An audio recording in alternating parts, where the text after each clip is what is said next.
Hi, everyone. Thank you so much for joining us today for this event about refugees giving back to their community during COVID and beyond.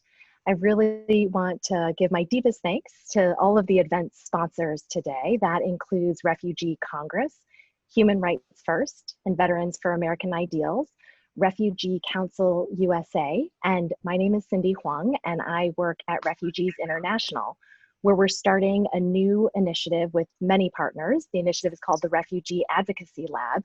And as part of this, we work on communications, engaging new partners, and advancing pro-refugee policies and constituency building at the state and national level. It's really delightful to be here because this is part of a series of work that we're doing on a campaign to highlight the contributions of refugees who are working every day alongside community members in the response to COVID and beyond. So we're so glad that you're here joining us for this conversation and hope you'll join us in the future as well. Today, I'm so glad that I am joined by Mariam Adams, who is an Iraqi refugee who spent 4 years as an interpreter for the US military before fleeing religious and political persecution and coming to the US in 2008 through the Special Immigrant Visa Program. She's joined by Colonel Rick Welch, a distinguished military veteran who worked with Mariam in Iraq and was instrumental in assisting her and her family to come here. We're also joined by Yebrail Sal Pineda, an asylee from Colombia who is now working as a manager at a COVID testing site. Also, George Tarr, a Refugee Congress delegate from New York and recent college graduate who is helping provide essential items to vulnerable community members. And finally, Suzette Brooks Masters, who is an expert and thought leader in messaging and social cohesion, who is a senior strategist at the Center for Inclusion and Belonging at the American Immigration Council. So I'm going to launch right in. We have a really rich discussion planned today.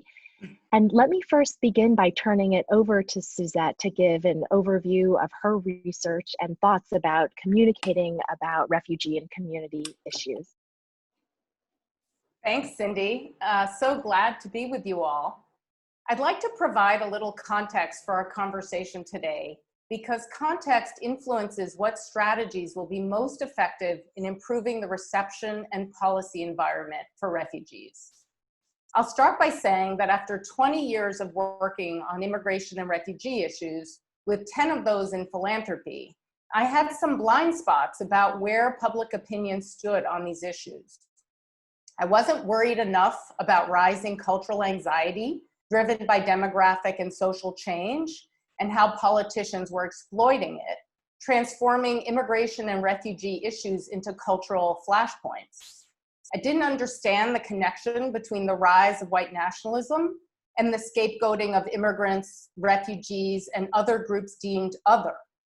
I didn't anticipate the politicization of refugee resettlement and asylum, which, combined with all the other factors I just listed, led to a dramatic shift in the US's humanitarian policies, with historically low refugee admissions, down 80% in the last 3 years, and a virtual shutdown of asylum. And the treatment of refugees and asylum seekers is just one casualty of the harshest anti-immigrant policy agenda in 100 years.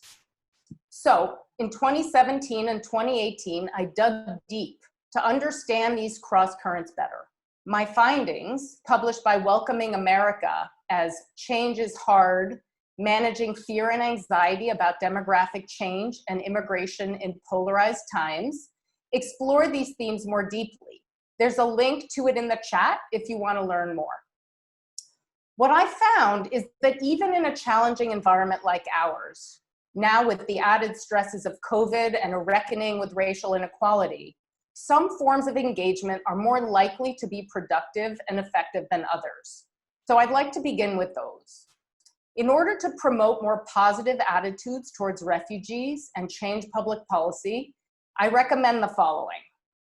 First, focus on narrative and culture change strategies. Since the debate around immigrants and refugees is actually about culture and identity, we must engage in culture change work to promote norms, values, and behaviors that affirm shared ideals of freedom and opportunity, as well as human dignity. We must also adapt the narrative to affirm unity and interdependence, create space for complexity, and connect newcomers and how they fare in the US to aspirations about how to uplift all Americans. Second, use storytelling to humanize refugees and place them firmly in American community settings. In telling refugee stories, which are critically important, we should try to place refugees in a broader community context, at work, with neighbors, at school, and interacting with the larger receiving community. This contextualizing helps reduce othering, places refugees in situations the conflicted public can relate to, and models different ways for the public to engage with refugees, since many of them may never have met a refugee. Third, use framing to inoculate rather than alienate. What do I mean by that? Immigration and refugee proponents, in their zeal to promote their cause, and I can say I've been guilty of this myself, may use narrative frames that unintentionally pit Americans against the foreign-born, thus alienating them further. Particularly in a post-COVID environment, we need to emphasize that all of us are facing this crisis together, need one another, and are helping one another. And finally, we need to heal our divides. Given the heightened state of polarization and distrust in America today, we must devise interventions that promote greater understanding, empathy, and social cohesion for communities going through demographic shifts, and that includes refugee arrivals. This requires a concerted focus on fostering more contact and understanding between refugees and the receiving community. The goal is to turn them, the newcomers whom people may fear or not understand how to relate to, into members of our American communities, into us. Integration and social cohesion programs that build bridges across difference help both sides to discover each other's assets and see their futures as intertwined. So Cindy, I think I'll stop there for now, and I'm going to turn it back over to you. Great, thank you so much, Suzette. And as you know, your research has been so pivotal in how we've shaped our campaign, and very much appreciate those insights that you shared. One thing I wanted to mention before diving into the questions is that if you're participating and you have a question for one of the panelists, if you could please enter them in the Q&A function. And also, if you have any other questions or technical difficulties, you can use the chat function in Zoom. Thank you. Great, well, let me start with Miriam. Thanks again for joining us. And I was wondering if you could start just by telling us a little bit about your family and your work with the US military. How did you learn about the opportunity, and how did you find it? Oh, I think you have to unmute. Hi, everybody. My name is Miriam, and I'm originally from Baghdad, Iraq. I was a former translator with the American Army, and I came to US 12 years ago through a special immigrant visa. And to tell about my family, I was born in a mixed religion family, and at a young age, I chose my own path and faith, which my choice, led the people around me, my neighbors, my relatives, not to like the idea of me choosing a religion, and they start having a problem with it. So after that, I got married after graduating, where I originally planned to be an English teacher, but unfortunately I didn't work, and I started using my skills to teach my 3 kids at home. And how I learned about the opportunity to work with Americans, as I mentioned earlier, the people around my family had a problem actually against the personal freedom idea, and they did not respect, my religion choice.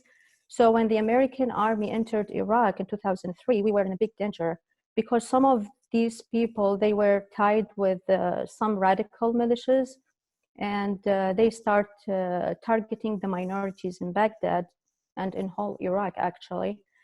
And the only situation was to go to the United Nations and ask them for, protection. But then the United Nations told us that they can't help with this problem. So they directed us to go to the US Army. So I was so fortunate to meet Colonel King and his unit, the first day of their entering into Baghdad to the Green Zone. And after hearing my story, Colonel King offered me a job to work with them as a translator in the base. And from that day, I was so happy of being a key helper for my people who were against me and my, religion, and a helping tool working with the army, who were trying to help my family and protect them. Thank you so much for sharing that, Miriam. And what are, when you think back to that work you did together, what were some of the things that you valued most, either experiences or things that you learned in the work? From my position of being, a part of something important and bigger, I saw an opportunity to help both sides, the Iraqis and the Americans, bettering Iraq and helping with the back then US mission of bringing peace to the area and to Iraq and democracy. I knew I wanted to be a bridge between the two sides and helping them understand each other and arriving to a point, but that was unfortunately never fulfilled. And instead, they just abandoned, the whole mission in Iraq. I also valued the U.S. military created an environment for me that was respectful, where I was valued alongside my ideas and skills. And moreover, I valued the relationship that we build with each other. Thank you so much. It reminds me of what Suzette was just saying about bridge building and those really important skills and goals.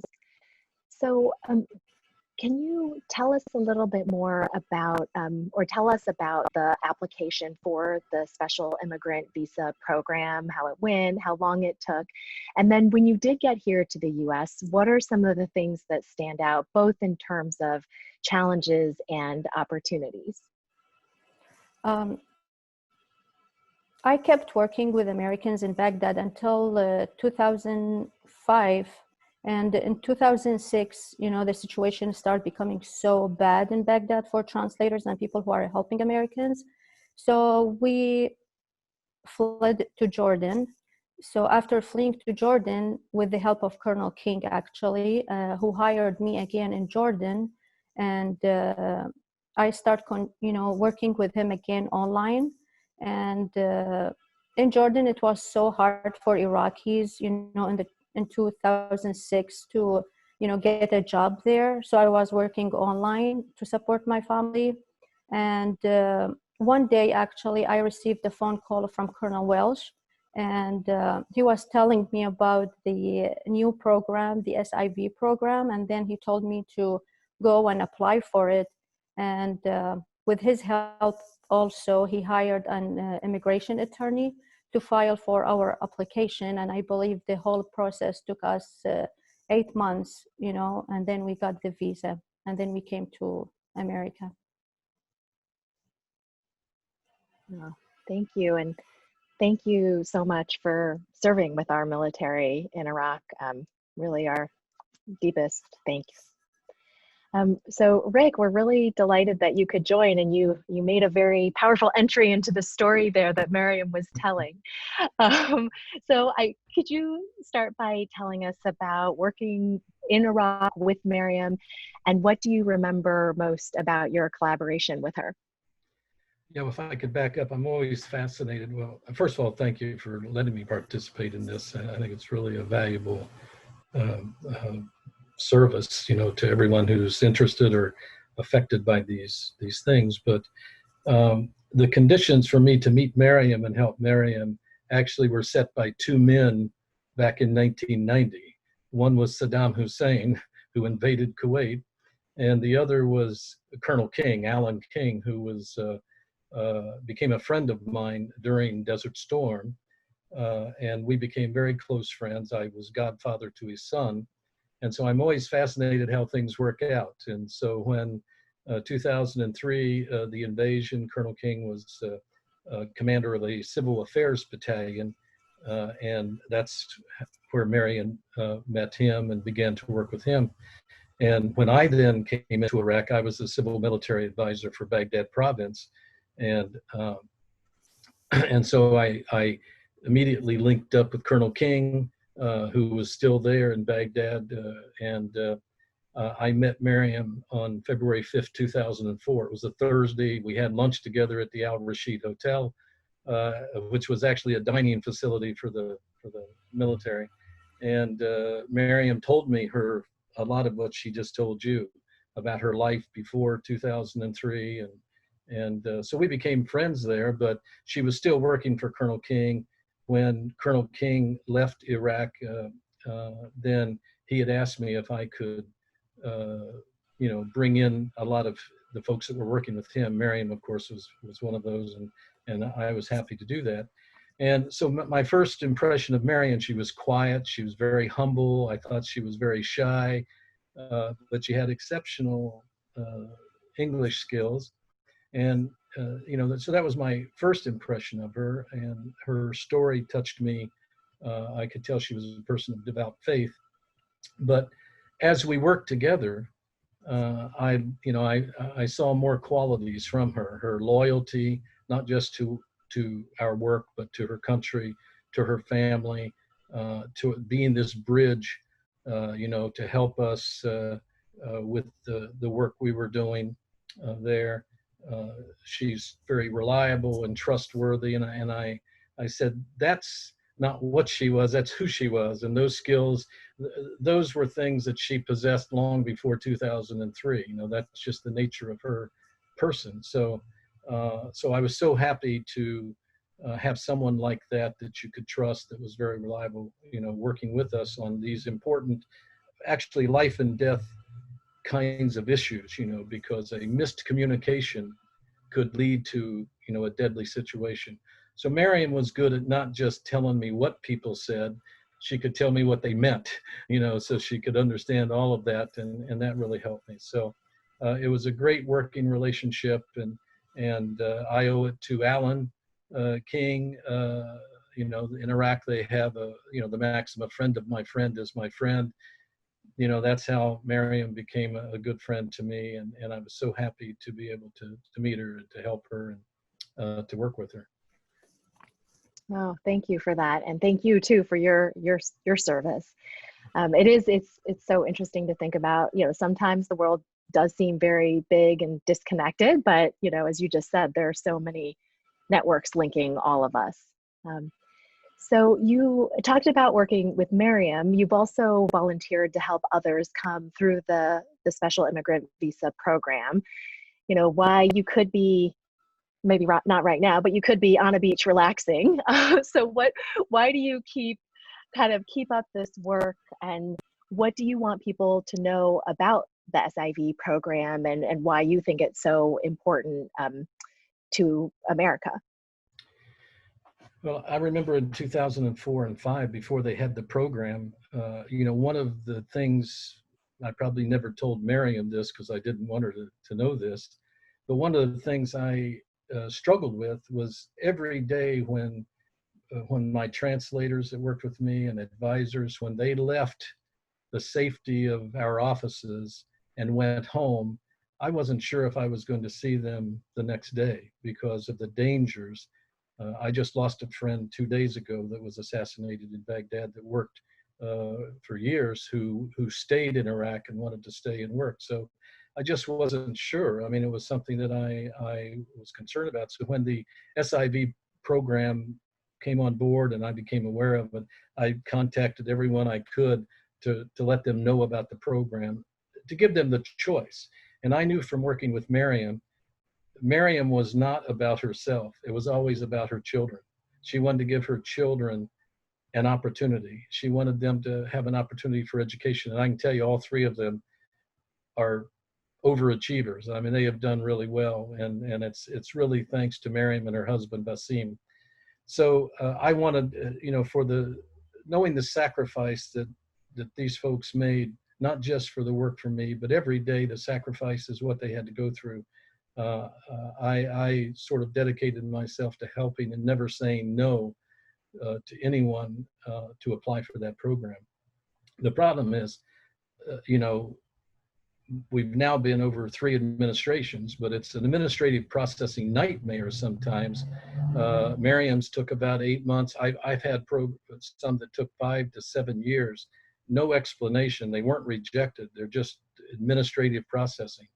And I found that there are cases where derogatory information was put in a file by some of our military based on something someone said about, let's say, about Miriam or, a translator, and that gets in the file and there's no way to remove it. It's there. And I think there needs to be a process to clear probably some really good names of people that have been hurt by that. So I just found it sort of a mission that I had. And of course I was in Iraq for 7 years. So I had a lot of folks work for me, and I tried to help as many as wanted to use the program, and that's why I still do it, is because of knowing what they did for us, that saved a lot of our lives. Wow.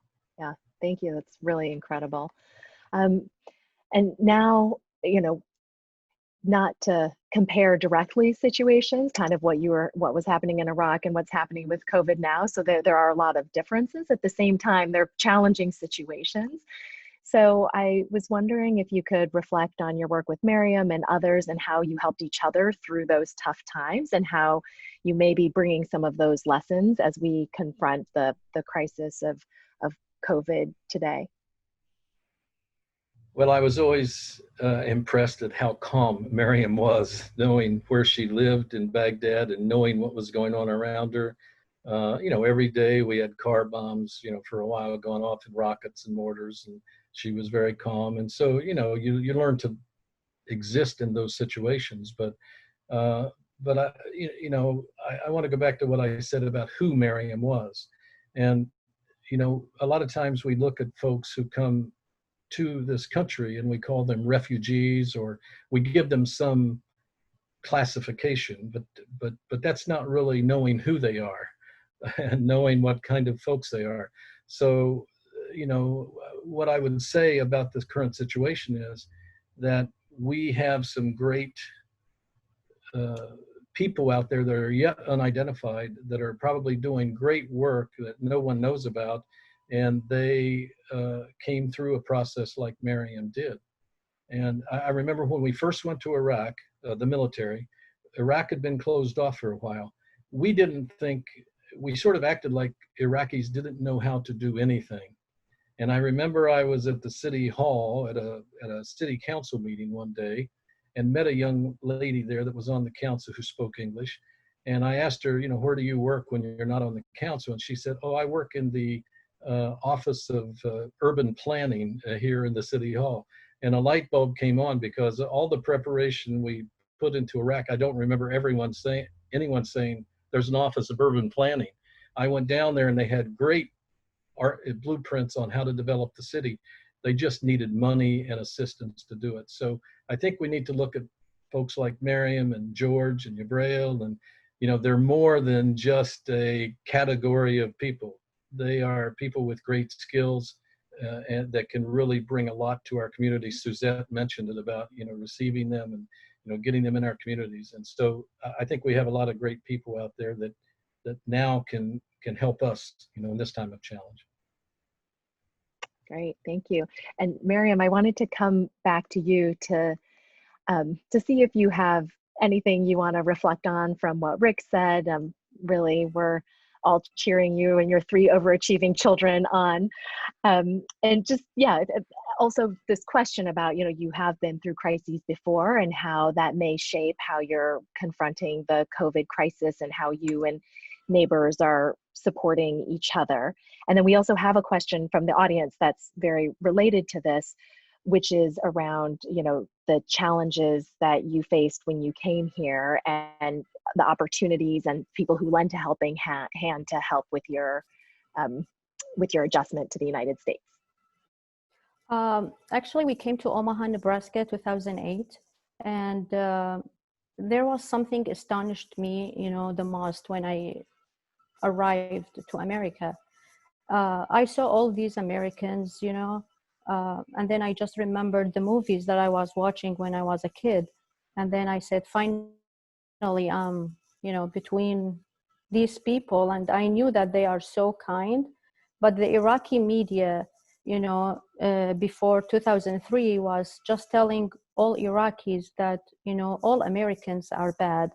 So when I saw Colonel King, Colonel Welsh, and all the soldiers, they were so humble and nice, and especially when I reached Omaha, I saw the people in Omaha, they were so nice and kind to the newcomers, I did not face any problems over there.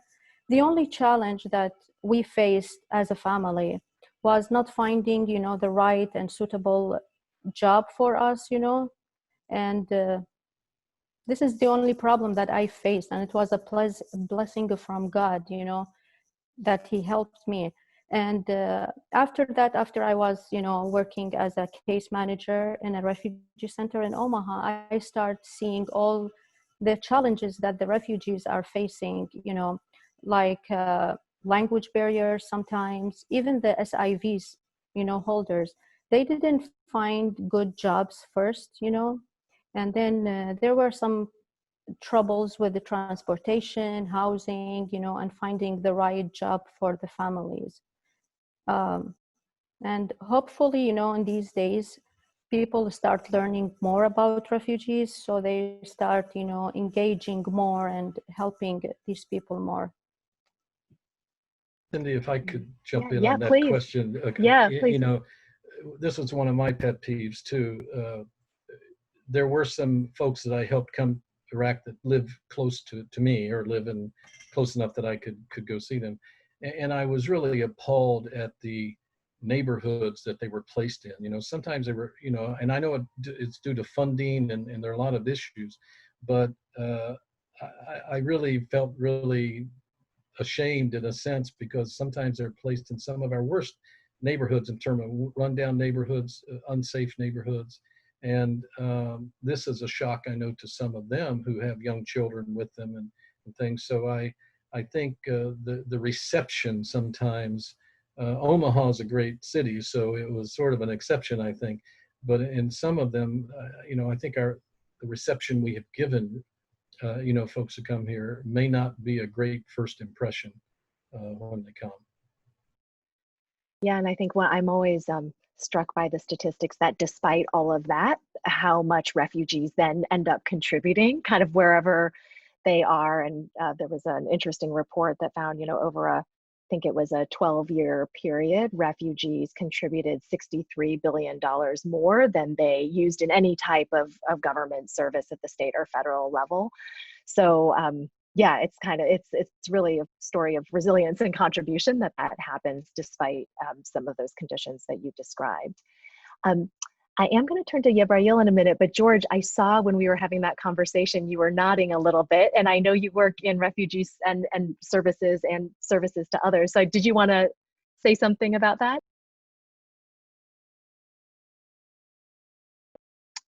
Oh, I think you're on mute.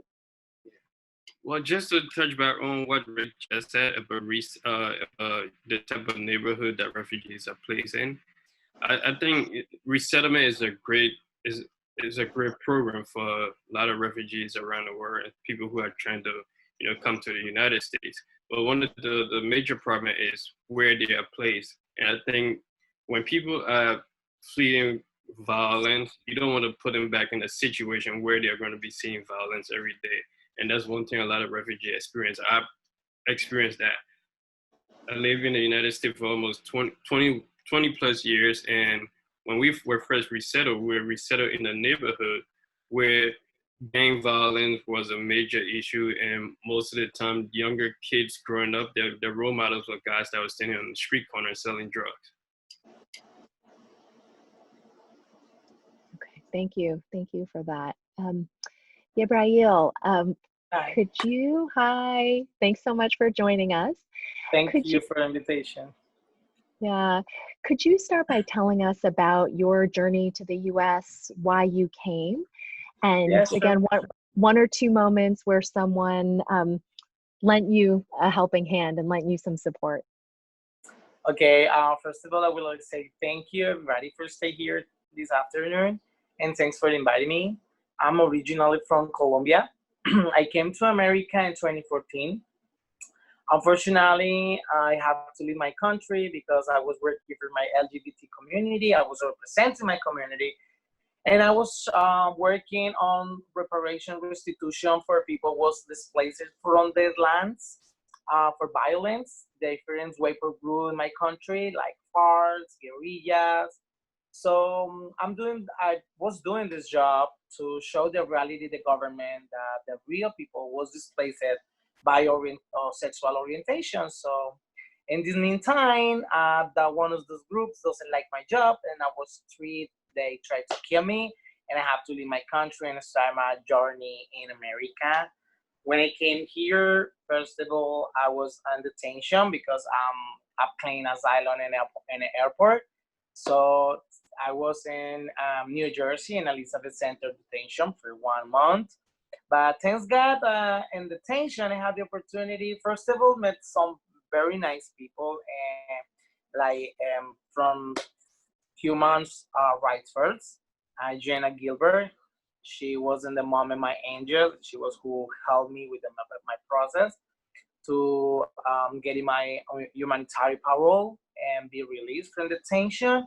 And then she was my angel in the whole process to get finally asylum. I get asylum in March 23rd, 2017. I was very, very lucky person to get my process in 2 years and a half because I'm recognized that right now the process are more longer, and actually this government not have any intention to continue helping people in asylum cases, and it's very so sad, really, because a lot of people like me really are running out from our countries, leaving everything behind us. I don't have family in America. I don't have nobody close to me, only friends. Thanks God I have friends. But it's very hard to take your stuff, take a plane and start a new life, very far away from family, with many difficulties. For example, in my position was language, the language barrier. When I came to America in 2014, I really doesn't speak English, and that was very hard for me. And I in this moment was very frustrated. I really cried for a long time, but then I'm stopped to crying. I dry my tears and I say I need to do something, and I'm gonna start taking classes. Unfortunately, find in New York, one school is a University of Salomon. They are provide education for adult people and especially ESL classes. So I took the classes, and after 1 year, I was prepared to take an exam, the GED exam. I took the GED exam in New York. I get my equivalence for secondary. And when I had those documents in my hands, I say, okay, now my life is here. Now I'm gonna speak English. Now I have my GED. My next step is be through my dream, be a nurse. So I'm gonna start classes in BMZZ in New York City. I feel so happy to say right now I'm part of the nursing school. I'm studying. I'm doing my RN certificate. I'm missing 1 year more, and I have the opportunity to work with my community because I found job with the NYC Hannon Hospital. Now I'm manager testing site for COVID. And I'm helping my community, giving education, supporting. We have a lot of questions. We have a lot of um, problem with the COVID because really we don't understand. The world no was prepared for that. But I'm doing my part to support people, especially Latino communities, because a lot of people don't understand how can get access to these services. and they are scared for the news that government say about the public charge and another stuff. They make people feel scared and really doesn't want to take a test or go to the hospital because they are thinking this is another strategy for the government to track people and be deported. So my part of my role in the testing side is first of all doing the test, and then give you some education and support people to understand that if we are together, if we are stronger, this government probably or stop to be target for us. So yeah, this is my part. I'm doing my part. I'm very grateful with this country for giving me the opportunity to get my asylum, and now the opportunity to increase my skills and getting my education here.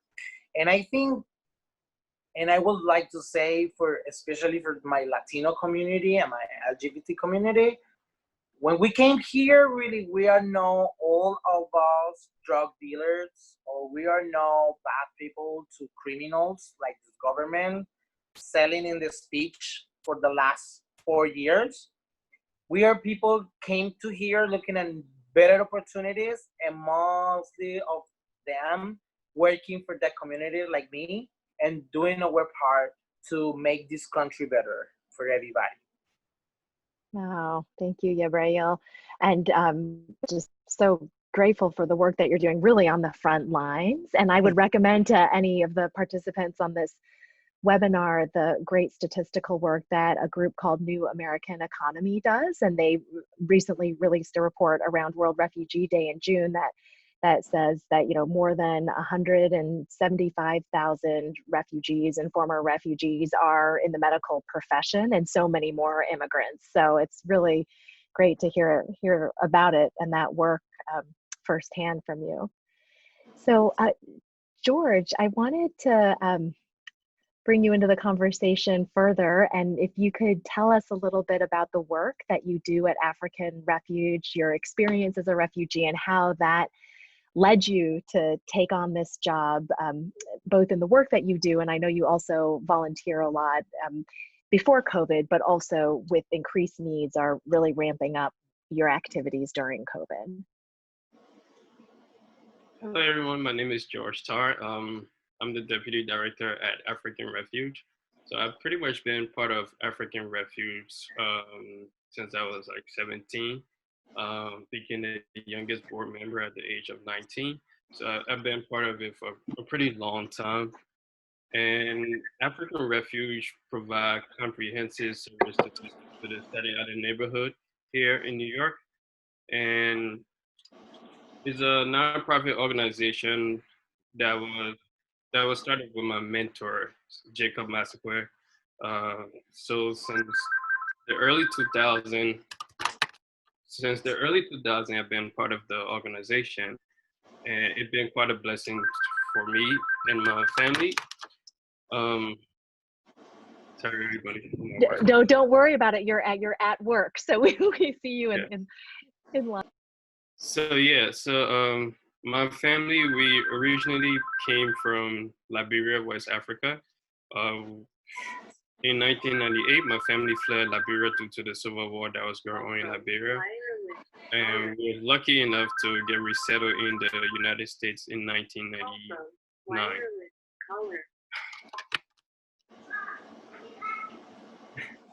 Yeah, so we're very lucky to get resettled in 1999 in Staten Island community, Park Hill, also known as Killer Hill.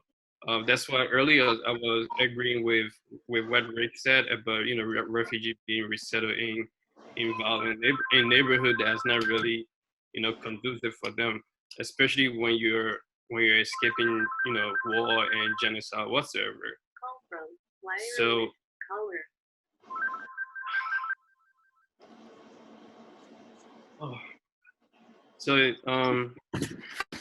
so here at just to cut this short, at African Refuge, my job as the deputy director is just make sure that the organization is run smoothly and everything goes as planned. So before COVID, I was a student in college at Brooklyn College. So I recently graduated, which is something I'm really proud of, and is a major achievement for my family because I'm the second person out of my family to actually graduate from high school and the first to actually finish college. So it's a major accomplishment for me, but it's also a big responsibility. From Jordan Elizabeth.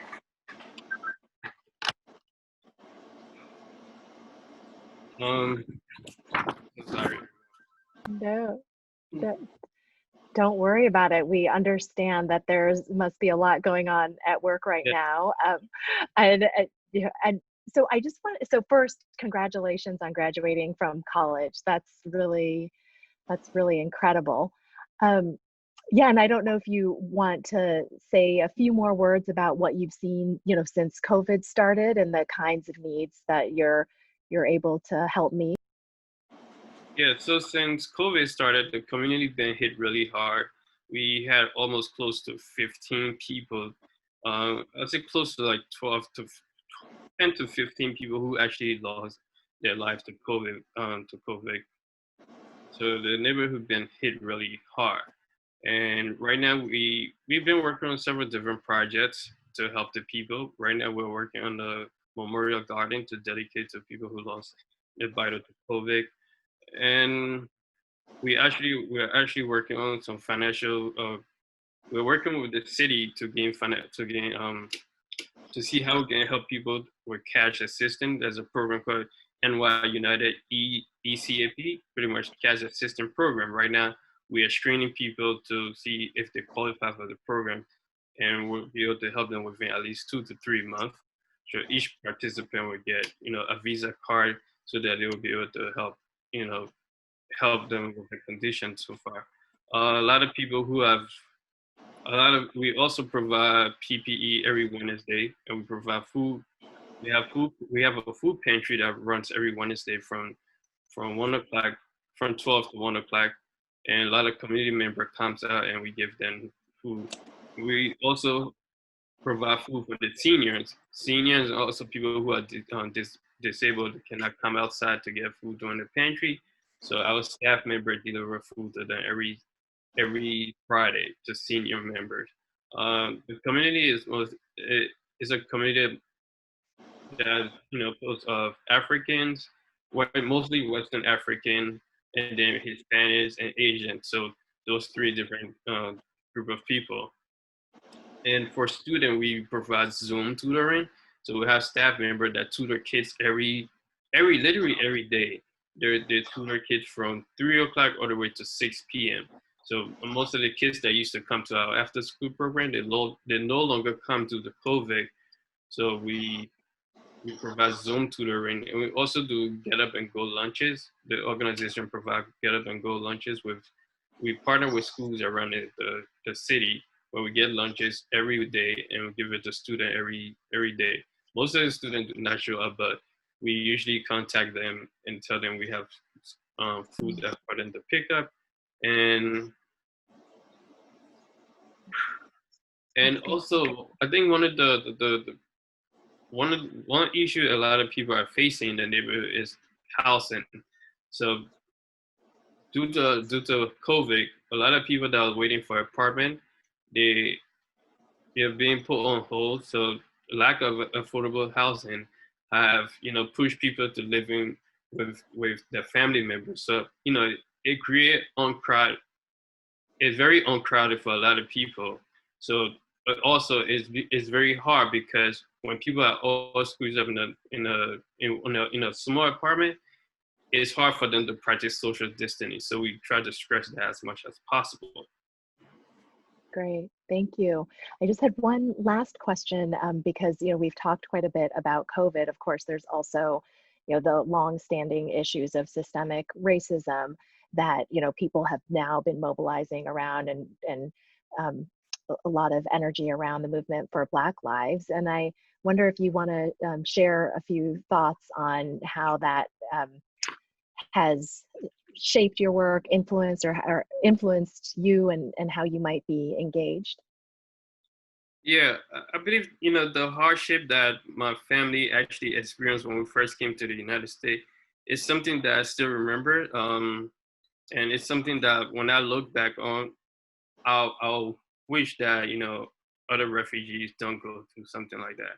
Because in the neighborhood that I actually live in, we actually faced discrimination when we first came. Because, you know, people who don't really have who never been to Africa, and all they see is, you know, pictures and videos of kids on Africa. Most of the time, you know, kids who are, you know, starving. So those are the type of picture the media paints, and those are the type of picture most Americans see. So in the neighborhood where I currently work and still live, people used to ask mostly African American, used to ask this question: did you guys used to live in trees back in Africa? Did you walk around naked? You know, and most of the time, I was not as much offensive as it sounds. I took it upon myself as somebody who, you know, who migrated from Africa to educate these people that, no, this is not, you know, this is not the exact, you know, 100% true of Africa. So in some way, as a refugee, I connect to the Black Lives movement because I face discrimination. So I understand the role of, you know, of Black Lives movement, and I understand how important it is to society and pretty much the entire world as a whole. And as a refugee, I also understand the role that nonprofit and government plays in helping people, and it's something that I connect to this day. Thank you for sharing your reflections on that. And I know it's many refugees themselves are fleeing situations in which they're discriminated against. And so I think it's what you talked about. It's so important that this transformation happen for our own American society, and also so that we can be welcoming and, you know,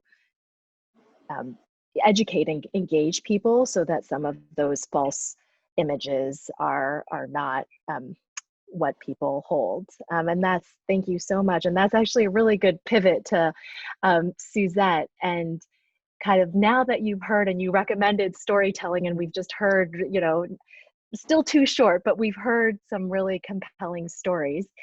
So from that and your research findings, what do you have any additional advice for us on how do we connect with audiences and really reach them through storytelling, and some traps to avoid?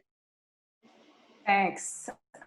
First of all, I want to thank Mariam, Rick, Ibrahil, and George for your moving stories. They really resonated deeply with me, and they were so nuanced and you know, not cookie cutter in any way. And I think that's incredibly important. The critical question to ask is how your stories and those of other refugees can reach the people we're trying to persuade, right? Which is not probably the people on this call, but people who don't necessarily value refugees, see beyond their legal label, or are unsure about welcoming them into our country and our communities. As I alluded to earlier, and I want to emphasize this again because I think it's really important, we're in a period of rapid disruptive change.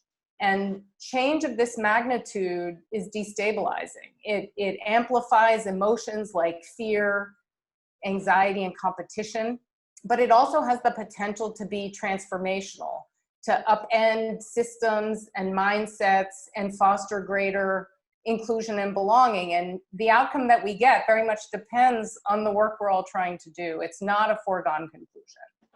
So responses to demographic shifts and greater racial awareness can be a positive, leading to culture and policy changes that promote greater equity and inclusion, or negative, with the intensification of what I call white grievance and, you know, heightened racial conflict. We know from research that demographic shifts have already primed many Americans to be fearful of the foreign born and approaching minority status for whites. While there's a real opportunity to change hearts and minds on structural racism, there's also the risk of a backlash.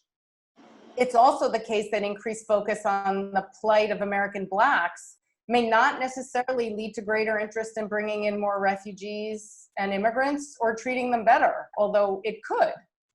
Similarly, the COVID pandemic can be an opportunity to build empathy and trust and solidarity in the face of a crisis, or can be used to instill fear of competition with newcomers and impose draconian policies to wall America off, which unfortunately is what's happened.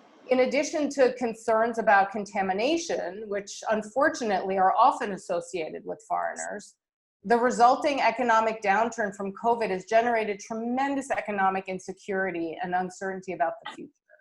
And what people call, a scarcity or zero-sum mindset resulting from this can make it really difficult for people to feel generous towards others or make them feel really competitive about how government dollars are allocated and being spent.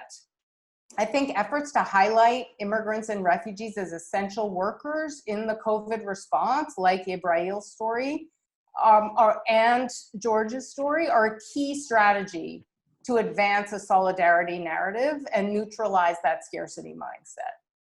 I want to conclude by focusing on the segment of the public that we need to reach, and that's the 2/3 of the population that has conflicted views about immigrants and refugees. We're not talking about the people who are already with us. And research shows that it's critical to meet them where they are, listen to their concerns, and tell authentic stories that connect to their lived experience and values, much like the stories we've heard today. Values like family, hard work, the desire for opportunity, mobility, dignity, freedom. In connecting with them, however, there are a couple of key pitfalls to avoid, and then I'll turn it back over to you, Cindy. The first is to make sure to invite your audience in rather than calling them out. So we can't make assumptions about where this 2/3 of the public stands. They probably have a mix of views.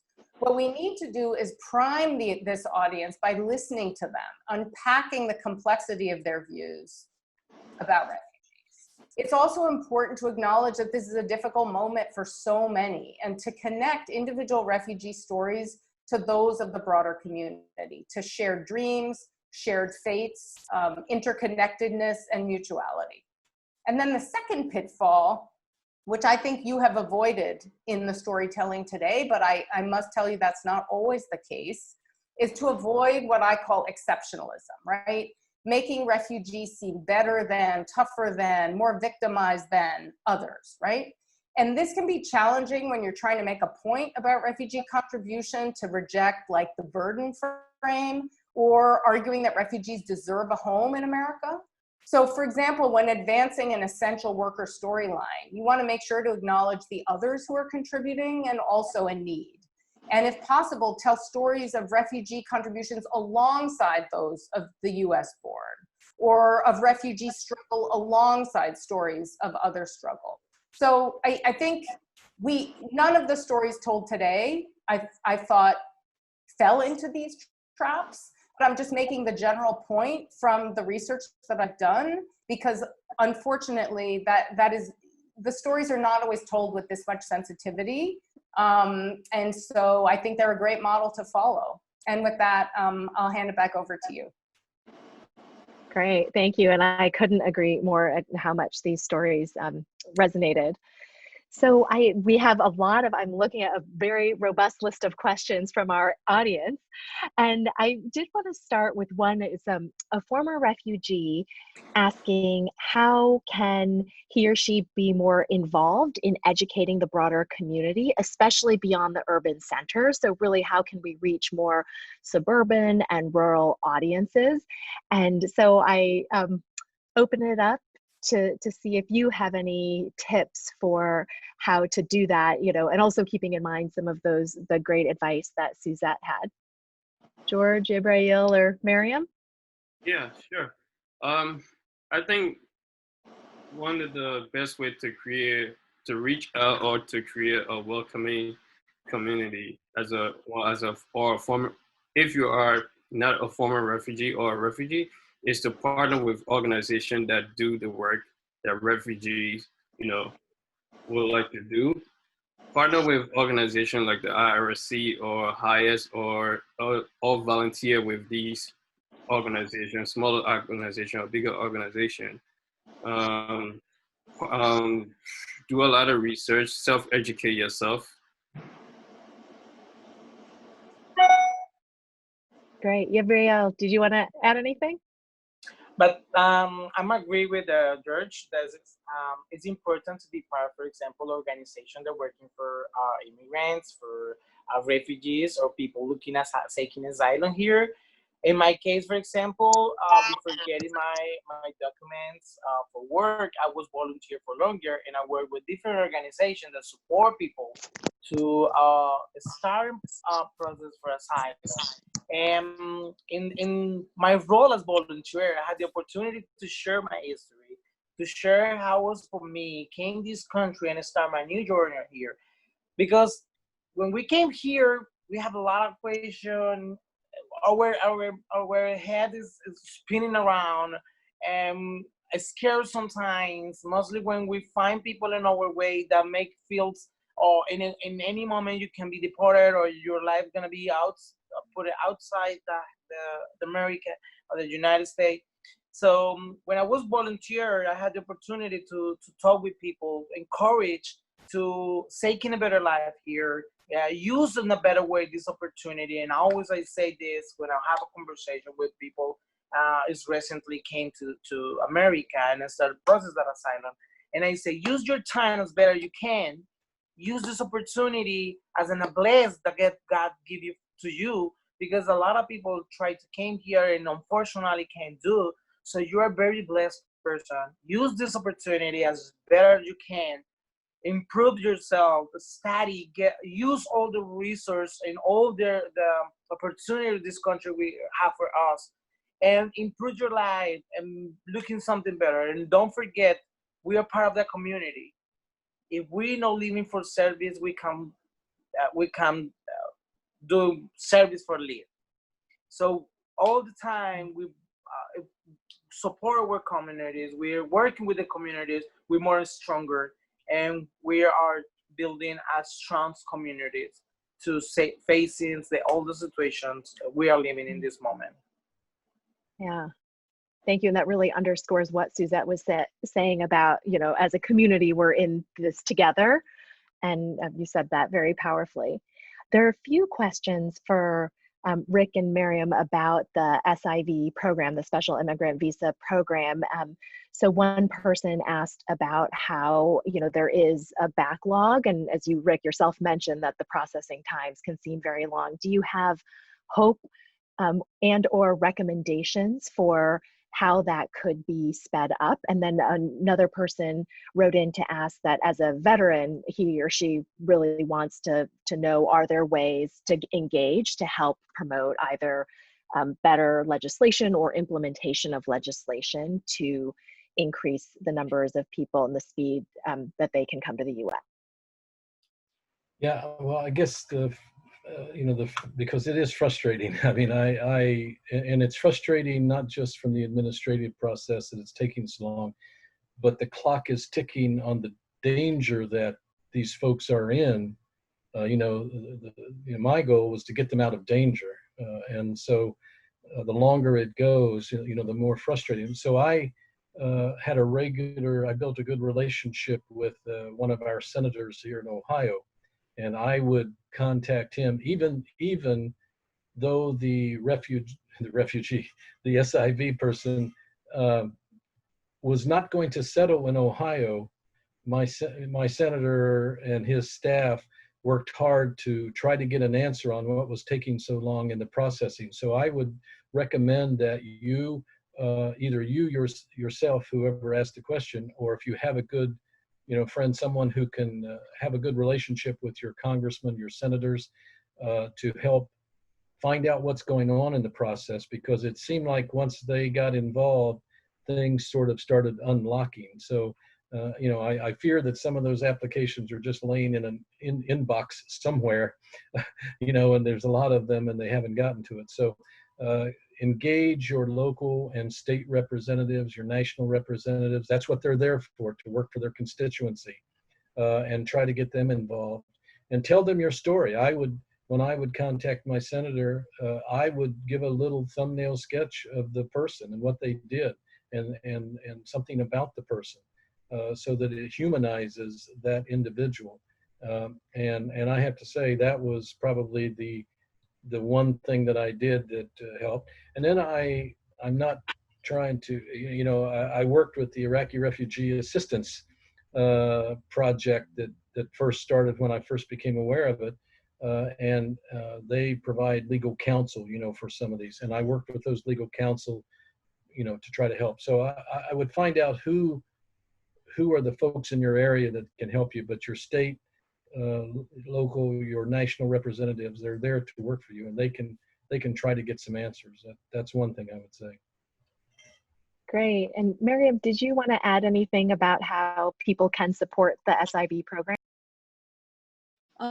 As Rick said, the important thing is to go, if they have friends or any relatives in US, they can just go and, ask them to go and get answers maybe from the senator's office. And this is the only thing, that I can remember for now. Great. And I would say, yeah. unfortunately, it's a classified, when they're in the vetting process through the Department of Homeland Security and State Department, it's sort of a black hole of classification. You can't get into it, and so you need to get someone who can try to, shake it up a little bit, and that to me is helpful. Thank you. Then the next question is around, for those people who are not interested in listening, are there ways to reach them? And I don't, Suzette, because you said, it's kind of, there are 2/3 of people who have conflicted feelings, and within that there would be a spectrum as well. So is there two parts, one for Suzette and then really one for anyone on the panel? So one is, what are some ways to engage those who may be on the more conflicted side? And I guess to anyone on the panel, a question of, if you have had an experience with someone who, who wasn't really informed or interested in refugee and asylum issues, but through conversation or a friendship, they did become more engaged and more supportive. So Suzette, first over to you. Yeah, so like you said, there is a spectrum, and it's not worth wasting a lot of time on people that are on one particular end of that spectrum. But I think there are ways to engage with community members who have conflicted views. And that means putting yourself in situations where you're not only with like-minded folks, and you're not only with other refugees or other immigrant communities. So I think for immigrants and refugees, it's a tough thing to balance, right? Because you want to be in community, you want to be supported by people that value you, that are helping you, that recognize your value. But at the same time, if you're only within that orbit, you're very unlikely to reach other people. So I think one of the best things is to have community building projects, right, where you bring different members of the community together on a shared activity or purpose that's for the improvement of the community as a whole. So whether it's a community garden, repairs to a faith institution, or a place of worship, park beautification project. I mean, we all know there's a whole category of sort of community betterment projects, and I think there's been a lot of success in just having people work alongside each other and see that we're all in this community together and we care about the same things, and it sort of breaks down a lot of the stereotypes. So it means that contact really matters. A lot of people have never met an immigrant or a refugee, particularly in these more homogeneous parts of the United States. And so those people are very vulnerable to these national narratives that are othering and dehumanizing immigrants and refugees. And the only way to really counter that is through personal experience, right? So I'm not sure that that's the silver bullet, and it's easier said than done. But I think we constantly have to push the envelope to meet people, to sort of make them see people as they are in 3D, not the stereotypes, not the narratives, and just interact. So I hope that's what you were looking for. That's great. Did anyone else? Yeah, George, go. Yeah, I totally agree. As the delegate for Refugee Congress, who represent the state of New York, we are always told that nobody else knows your story more. So our story makes an expert because nobody else knows our story much more than us. So at Refugee Congress, we're taught to advocate on behalf of refugees. So me as a delegate, I'm also a filmmaker. I'm not a professional filmmaker. So pretty much I use my film to pretty much educate people who do not know, the struggle, the struggle that refugee goes through.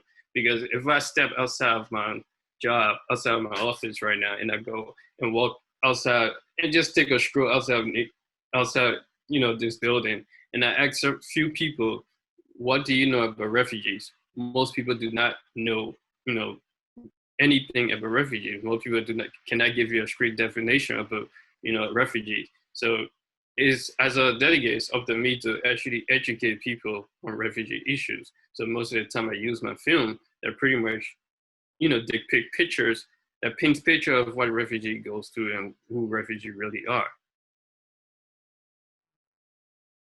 Yeah, Rick. Yeah, I would say I live in one of those homogeneous areas in Southeast Ohio that Suzette's talking about, but my wife is Vietnamese.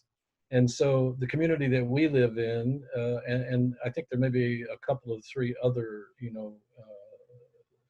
folks from, immigrants that there, but now the community could do without me, but they can't do without her. She is, again, it's that personal experience. It's getting to know someone and looking at the human side of them. And now I know in a country this size, that would take multiple lifetimes to get that done. But I think film, as George mentioned, I just came out of Iraq, was working with the U.S. Institute of Peace. And there's a group there called the Alliance of Iraqi Minorities. And as Mariam would tell you, minorities in Iraq have been persecuted in various ways. And the Alliance put together a very nice montage of film about each of the minorities, just a little background. It's a wonderful film because they're trying to educate Iraqis on the minority community. So something like what George is talking about, putting together, getting this through social media. We have so many platforms now that you could get information out, I think. But again, it's that personal experience. Once my brother served in Vietnam and up in the Central Highlands. So he was, his image of Vietnamese when he came back here was not a good one. It was, and so I think you have to overcome that. But a lot of personal experience and awareness is essential. Yeah, so I just have one last question from the audience, and then we'll wrap. And it was a question, I completely agree with the power of personal experience. That is harder during COVID. I think we're all struggling.